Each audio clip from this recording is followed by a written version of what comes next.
we're left with that problem of how to make secondary or tertiary amines.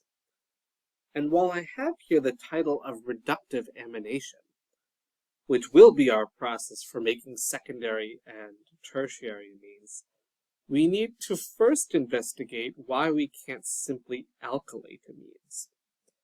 And here's the reason why. If we try and say take ammonia and react it with an alkylating agent, such as methyl iodide, and just have the ammonia do a SN2 type reaction, we might expect, we're going to make it's kind of terrible. Here we go. We might think we're going to make this. But alkylations, as we have seen with our Friedel graphs, tend not to work so well. The reason is the more alkyl groups we throw on the nitrogen, the better of a nucleophile we make it. Remember that alkyl groups are very minorly electron donating groups. The more electrons we give to that nitrogen, the more electron density that is, the better nucleophile it becomes. So very often, you will not end up with just singly going on. You're going to end up making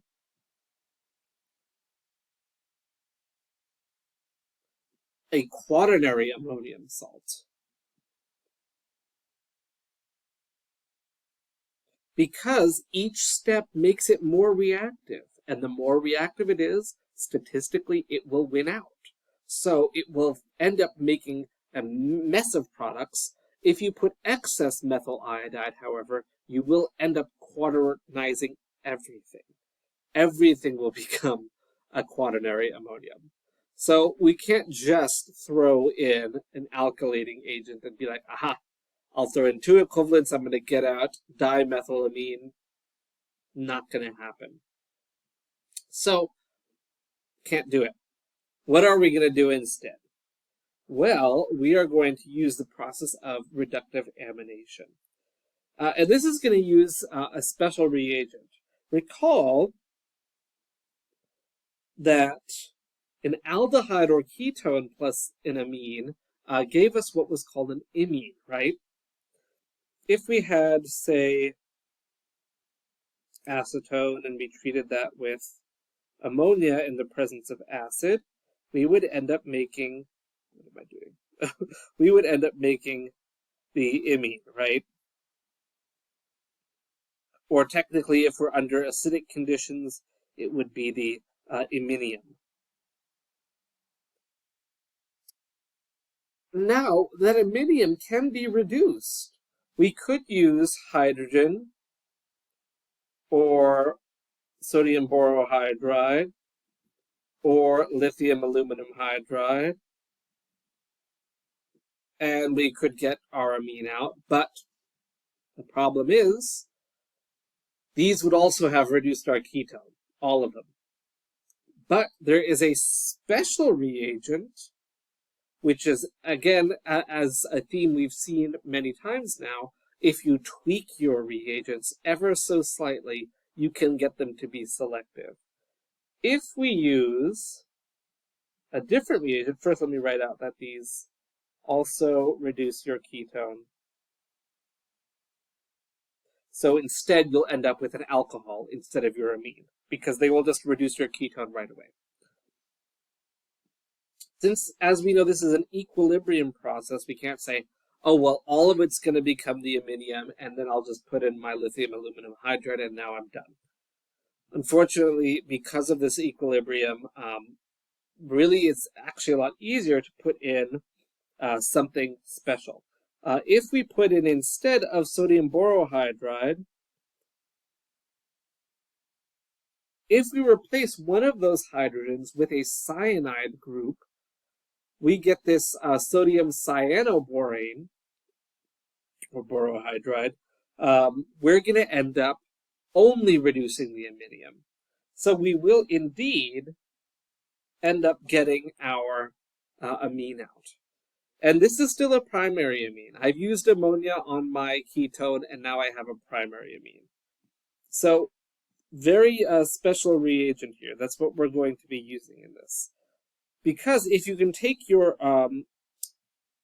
ketone or aldehyde, treat it with some sort of amine. Actually, you can put them all in at once. And your sodium BH3CN, your sodium cyanoborohydride, you'll end up just getting the amine out. And this is important. So we can make a primary amine this way. So who cares about the other two ways, right? Gabriel, azide, cyanide, out the window. This will always work, and it works very well. And notice this works on ketones and aldehydes. We have many ways of making ketones and aldehydes. For example, say a Grignard and a nitrile gets us to a ketone, or an acid chloride and lithium aluminum tri-T-butoxyhydride will get us to an aldehyde, right? Or we can oxidize an alcohol. Many, many options. We're not limited to alkyl halides now. We have more easily achievable functional groups. And notice that if we put ammonia, we'll end up with a primary amine. If we take that same substrate and treat it with, say, a primary amine like ethylamine under the same conditions, we will end up now with a secondary amine. First step, we form the amine. Second step, we reduce it. And in fact, again, this happens all in the same pot. So we don't even have to have several steps here. Throw everything in, and you'll get your amine out.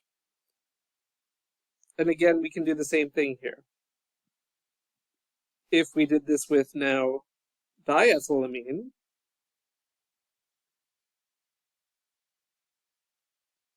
and we did our reaction, we can end up now with a tertiary amine on there. So we can end up with a primary amine, a secondary amine, or a tertiary amine.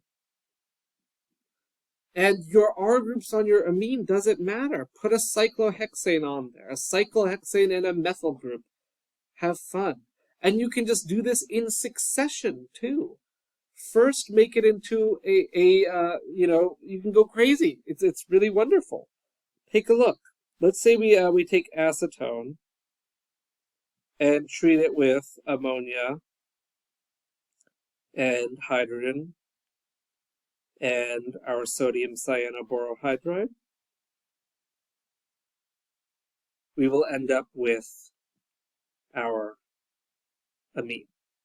And now, if we treat that with a ketone in the same conditions, say we now treat it with, something like this, we're now putting a primary amine in with a ketone, same reagents.